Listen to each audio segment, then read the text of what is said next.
Assalamualaikum warahmatullahi wabarakatuh. Saya Aulia Rahmi, NIM 18016106 akan mempresentasikan sebuah artikel yang saya teliti sebagai tugas pada mata kuliah Seminar Bahasa Indonesia yang diampu oleh Ibu Afnita MPD.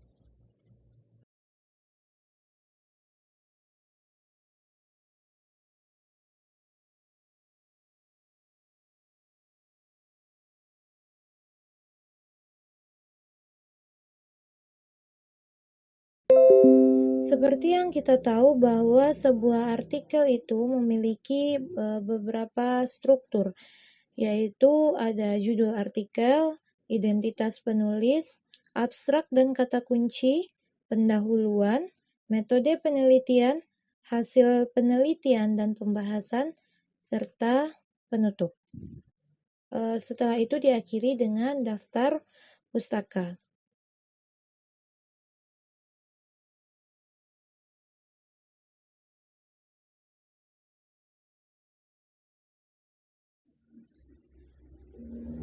Untuk yang pertama, judul artikel yang saya angkat dan saya teliti adalah analisis wacana kritis berita online tentang gempa Malang 10 April 2021 di media liputan6.com dan tribunnews.com. Dan saya memakai model tone advantage. Struktur yang kedua adalah identitas penulis, yaitu saya, Aulia Rahmi, program studi pendidikan bahasa Indonesia, jurusan Bahasa dan Sastra Indonesia dan Daerah, Fakultas Bahasa dan Seni Universitas Negeri Padang.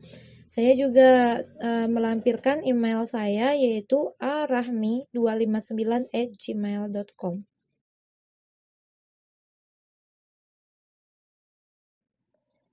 Lalu masuk pada struktur yang ketiga, yaitu abstrak dan kata kunci.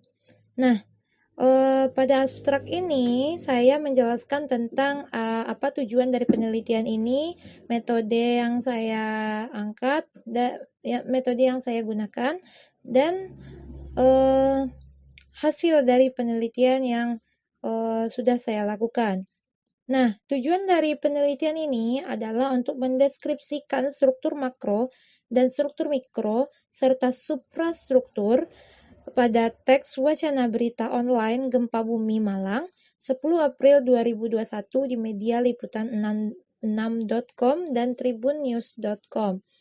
Metode penelitian yang saya gunakan adalah metode dokumentasi dan analisis isi teks media.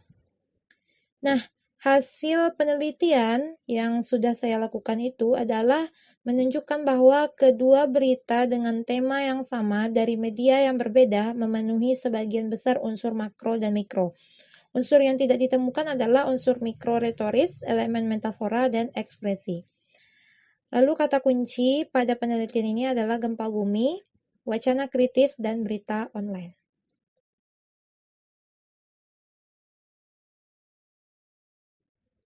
Masuk kepada pendahuluan. Bahasa jurnalistik merupakan gaya bahasa yang digunakan wartawan dalam menulis sebuah berita, lalu disiarkan di media cetak atau media massa. Jadi bahasa jurnalistik ini memiliki dua ciri, yaitu komunikatif dan spesifik. Nah, apa itu komunikatif? Komunikatif berarti langsung menjamah kepada materi, atau langsung kepada pokok persoalan, straight to the point, bermakna tunggal, tidak konotatif, tidak bertele-tele, dan tanpa basa-basi. Sedangkan spesifik artinya mempunyai gaya penulisan tersendiri, yakni kalimatnya pendek-pendek, kata-katanya jelas, dan mudah dimengerti oleh pembaca, pendengar, ataupun penonton. Lanjut ke poin yang kedua. Pesatnya kemajuan media informasi dewasa ini cukup memberikan kemajuan yang sangat signifikan. Media cetak maupun elektronik saling bersaing kecepatan, sehingga tidak mungkin bila pemburu berita dituntut kreativitasnya dalam menyampaikan berita atau informasi. Jadi salah satu media informasi yang masih digunakan adalah surat kabar. Di dalam surat kabar memuat halaman-halaman yang berisi tentang artikel, opini, tajuk rencana, berita, kolom, dan masih banyak lagi. Secara umum, surat kabar menyampaikan berita yang nyata kepada masyarakat. Namun di dalam keseragaman ini bukan berarti tidak terdapat variasi. Di dalam surat kabar itu pembaca akan dapat menemui berbagai macam jenis tulisan seperti artikel, tajuk rencana, opini, kolom, dan lain-lain. Nah, setelah media informasi yang cetak meningkat, media informasi kini telah merambah menjadi media online sesuai dengan kebutuhan masyarakat milenial dan menjadi sarana yang paling efektif untuk menyampaikan informasi yang dikemas dalam bentuk wacana ke hadapan publik, baik oleh individu, kelompok, maupun instansi pemerintah. Dengan adanya penyampaian informasi yang dikemas dalam bentuk wacana, maka saya meneliti atau menganalisis wacana pada berita online. Nah, pendekatan analisis wacana yang saya gunakan adalah pendekatan analisis wacana kritis yang dikemukakan oleh Theon Van Dijk. Nah, pendekatan analisis wacana yang dikemukakan oleh Theon Van Dijk ini dikenal dengan sebutan pendekatan kognitif sosial. Nah, pendekatan analisis ini bukan hanya didasarkan pada analisis teks, melainkan juga harus dilihat bagaimana teks tersebut dapat diproduksi sehingga diperoleh suatu pengetahuan mengapa dapat diperoleh teks seperti itu. Pendekatan analisis wacana kritis menurut Van Dijk ini, kerangka wacananya terdiri atas 3 struktur. 3 struktur ini membentuk suatu kesatuan, yaitu struktur makro, superstruktur, dan struktur mikro. Apa itu struktur makro? Struktur makro ini merujuk pada sebuah makna yang ada pada tema atau topik dalam wacana. Sedangkan superstruktur adalah merujuk pada skematika wacana yang lazim digunakan yang dimulai dari pendahuluan, isi, dan diakhiri dengan penutup atau kesimpulan. Selanjutnya, struktur mikro merujuk pada makna setempat, yaitu wacana dapat digali dari beberapa aspek, yaitu semantik, sintaksis, stilistika, dan retorika setempat.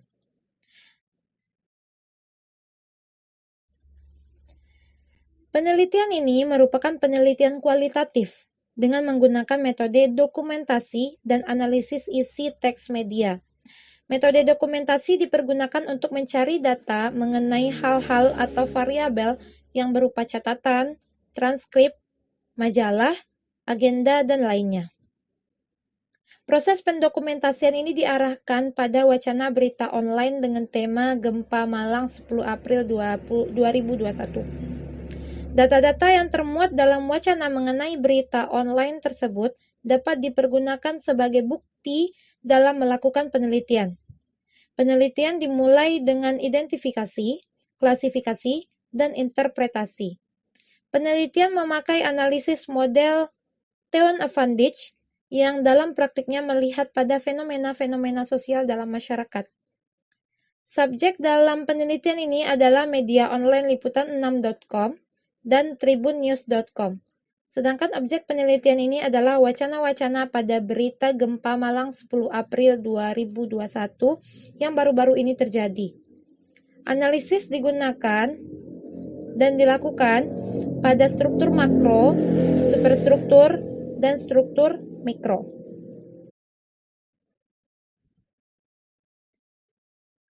Hasil penelitian untuk berita pertama itu berjudul Gempa Getarkan Kota Malang dan Sangihe, Sabtu 10 April 2021 pada media liputan6.com. Hasil dari penelitian bisa dilihat pada tabel bahwa struktur makro memiliki elemen tematik atau tema topik. Hasil penelitiannya adalah gempa bumi di Malang 10 April 2021. Lalu struktur wacana yang kedua yaitu suprastruktur yang elemennya skematik. Unsur summary menjelaskan mengenai judul, yaitu gempa bumi yang terjadi di Malang dan Sangihe pada tanggal 10 April 2021. Sedangkan unsur lead atau teras beritanya menjelaskan hal-hal yang menggiring pembaca seperti penjelasan tentang kekuatan gempa, lokasi, dan waktu kejadian. Dilihat dari pembukaan, isi, dan penutup, berita ini membahas tentang gempa bumi yang mengguncang Malang dan Sangihe di waktu yang bersamaan. Gempa Malang berkekuatan magnitudo 6,7, sedangkan gempa Sangihe, Sulawesi Utara, berkekuatan magnitudo 6,0. Berita ini ditutup dengan penjelasan mengenai antisipasi gempa bumi. Karena semakin seringnya terjadi gempa bumi, maka wartawan memberikan tips-tips antisipasi tentang gempa bumi. Pada struktur mikro elemen semantik, unsur latar membahas tentang gempa yang terjadi di Malang dan Sangihe pada tanggal 10 April 2021. Unsur detailnya adalah membahas tentang penjelasan kekuatan gempa bumi di Malang dan Sangihe beserta keterangan lokasi. Sedangkan unsur maksud yaitu memberitahukan tentang gempa bumi yang terjadi di Malang yang berkekuatan magnitudo 6,7 dan di Sangihe berkekuatan magnitudo 6,0.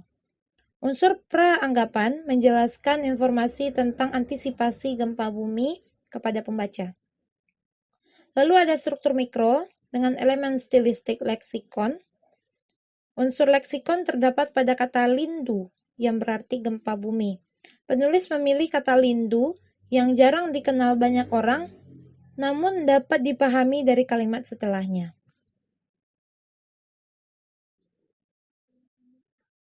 Lalu ada struktur mikro dengan elemen sintaksis. Unsur bentuk kalimat dari berita ini adalah menjelaskan pola deduktif karena dibuka dengan kalimat utama dan dilanjutkan dengan kalimat penjelas yang mendukung kalimat utama. Kalimat utama pada paragraf pertama adalah tentang gempa kembali getarkan wilayah Indonesia hari ini, Sabtu 10/4/2021. Kalimat utama ini diikuti dengan kalimat penjelas, yaitu informasi bahwa gempa bumi tersebut terjadi di Malang dan Sangihe dengan kekuatan magnitudo 6,7 dan 6,0. Unsur koherensi terlihat pada paragraf 2 dan 3, yang mana gempa Malang ini dirasakan dari berbagai wilayah, yaitu pada skala 2, 3, 4, dan 5 mmi. Unsur kata ganti menjelaskan kata Anda sebagai pengganti pembaca dan kami sebagai pengganti penulis. Struktur mikro untuk berita 1 yang selanjutnya yaitu retoris. Unsur grafis disajikan penulis berupa data shake map dari BMKG. Data tersebut bertujuan untuk memberikan informasi kepada pembaca tentang detail dari gempa bumi yang terjadi di Malang dan Sangihe. Unsur metafora tidak ada pada berita ini, sedangkan unsur ekspresinya menjelaskan penggunaan kata perintah dan larangan sebagai bentuk pemberian informasi kepada pembaca tentang cara antisipasi gempa bumi. Lanjut pada berita yang kedua dengan judul Gempa magnitudo 6,7 Sabtu siang berpusat di 90 km barat daya Kabupaten Malang pada media tribunnews.com. Pada struktur makro dengan elemen tematik atau tema, hasil penelitiannya adalah gempa bumi di Malang 10 April 2021. Maka bisa dilihat dari berita 1 dengan berita 2 memiliki tema yang sama. Pada bagian suprastruktur dengan elemen skematik, unsur summary menjelaskan mengenai judul, yaitu gempa bumi yang terjadi di Malang pada tanggal 10 April 2021. Sedangkan unsur lead menjelaskan hal-hal yang menggiring pembaca seperti penjelasan tentang kekuatan gempa, lokasi, dan waktu kejadian. Dilihat dari pembukaan, isi, dan penutup, berita ini membahas tentang gempa bumi yang mengguncang Malang yang berpusat di 90 km barat daya Kabupaten Malang. Gempa tersebut berkekuatan magnitudo 6,7. Berita ini ditutup dengan pernyataan atau informasi dari pihak BMKG bahwa belum diketahui dampak kerusakan gempa, namun kejadian tersebut tidak menimbulkan tsunami. Pada bagian struktur mikro dengan elemen semantik, unsur latar membahas tentang gempa yang terjadi di Malang pada tanggal 10 April 2021. Unsur detail membahas tentang penjelasan kekuatan gempa bumi di Malang beserta keterangan lokasi dan informasi dari pihak BMKG. Unsur maksud yaitu memberitahukan tentang gempa bumi yang terjadi di Malang berkekuatan magnitudo 6,7. Unsur peranggapannya menjelaskan informasi dari pihak BMKG tentang dampak dari gempa dan keterangan tidak ada tsunami. Lanjut pada struktur mikro pada elemen stilistik, unsur leksikon terdapat pada kata epicenter dan hypocenter pada paragraf kedua yang menunjukkan lokasi dan kedalaman gempa bumi yang terjadi di Malang, Jawa Timur.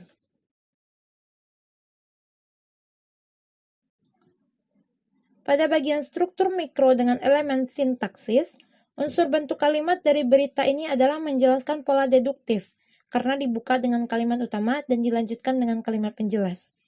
Kalimat utama pada paragraf pertama adalah BMKG menyampaikan jika telah terjadi gempa bumi pada hari Sabtu, 10 April 2021. Kalimat utama ini diikuti dengan kalimat penjelas, yaitu informasi bahwa gempa tersebut berkekuatan magnitudo 6,7. Hal itu disampaikan BMKG di akun resminya, yaitu di akun Instagram dan akun website BMKG.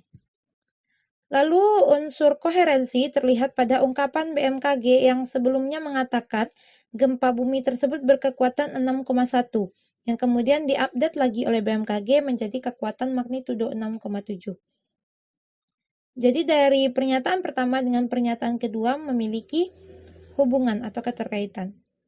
Selain itu, unsur koheren juga terlihat pada ungkapan keterkaitan antara lokasi epicenter dan kedalaman hypocenter dengan hasil mekanisme gempa bumi yang bergerak naik.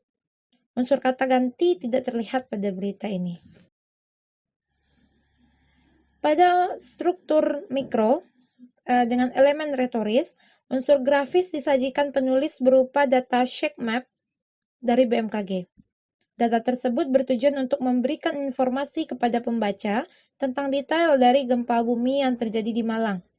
Unsur metafora tidak ada pada berita ini, begitu juga dengan unsur ekspresi.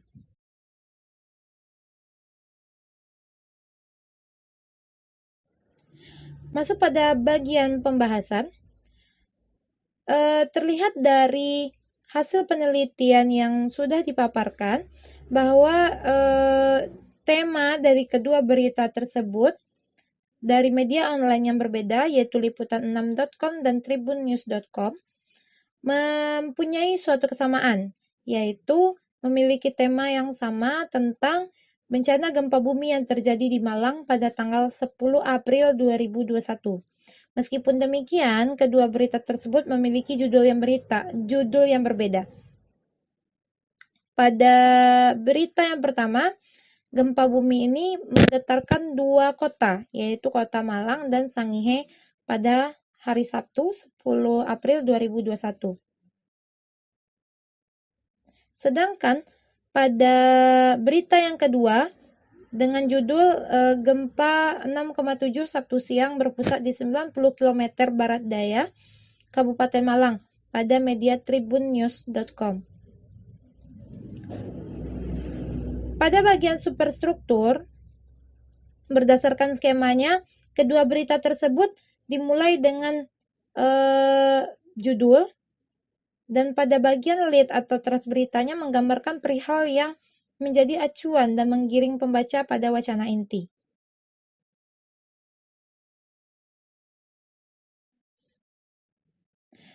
Isi dari berita tersebut pada berita pertama membahas tentang gempa bumi yang terjadi di dua tempat, yaitu Malang dan Sangihe pada waktu yang sama.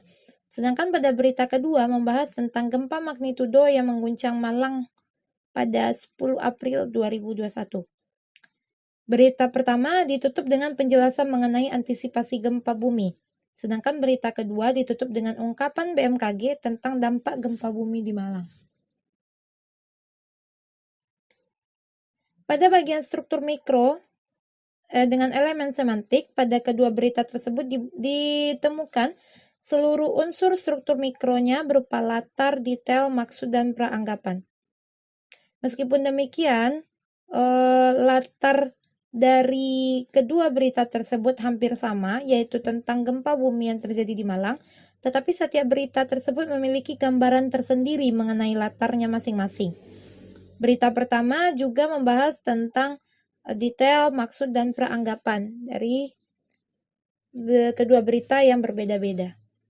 Struktur mikro pada elemen sintaksis, pada kedua berita tersebut ditemukan bentuk kalimat yang sama, yaitu bentuk kalimat deduktif. Bentuk kalimat deduktif ini, kalimat utamanya terletak di awal dan diikuti dengan kalimat penjelas. Koherensi berupa perulangan yang ditemukan pada kedua berita tersebut. Sedangkan kata ganti yang paling sering ditemukan adalah kata Anda dan kami. Pada bagian struktur makro dengan elemen stilistik, pilihan kata ditemukan pada kedua berita. Namun secara keseluruhan, penulis menyampaikan beritanya dengan kata-kata yang sederhana dan mudah dipahami oleh pembaca. Sedangkan struktur mikro bagian retoris, pada kedua berita menggunakan grafis berupa penyampaian data terkait gempa bumi yang terjadi di Malang. Data tersebut berupa shake map dari Badan Meteorologi, Klimatologi, dan Geofisika atau BMKG. Selain itu ditemukan pula unsur ekspresi dari penulis pada berita pertama, tetapi tidak ditemukan pada berita kedua. Sedangkan unsur metafora tidak ditemukan pada kedua berita. Jadi, dari hasil penelitian yang saya temukan dan beberapa pembahasan, maka dapat disimpulkan bahwa analisis yang saya lakukan, Tanteon Advantage, terhadap berita online gempa bumi di Malang, dengan dua media online yang berbeda, yaitu liputan6.com dan tribunnews.com, ditemukan bahwa kedua berita tersebut memiliki tema yang sama. Sedangkan unsur yang tidak ditemukan adalah unsur mikro retoris dengan elemen metafora dan ekspresi.